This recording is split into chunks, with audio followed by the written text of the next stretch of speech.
Okay, so here is the patent pending pooler cooler system. I've run two loops of half-inch PEX around the bottom here. We're going to be tying this all in later to the filtering system. All right, we're starting to get our crush and run in the bottom here. We're waiting to get a laser to level this out, and then we're going to tamp it. We got a little compactor to make sure this is all nice and tight. Okay, so just a quick recap on excavation issues that came up.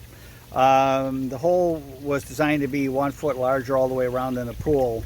But one thing that they didn't mention in the pool was that the lip here, and then it actually goes underneath the tile here, is about 6 inches on either side. So the pool is really about a foot narrower and a foot shorter than advertised, because so this was advertised as 8.5 feet wide by 14 feet long. It's really the part with the water is really only 7.5 feet by 13. So I ended up with a little bigger space around here.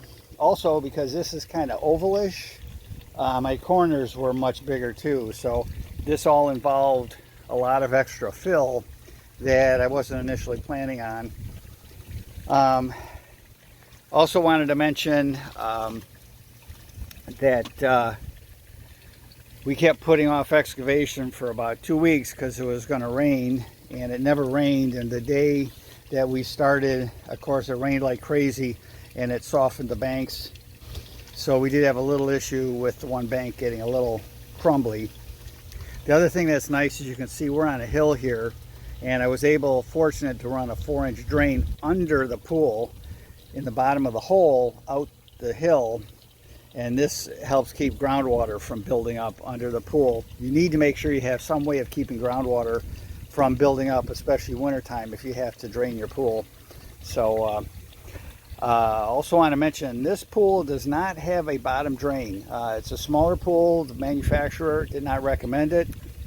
And I just use a utility pump to drain it if I ever need to. So it works almost as well.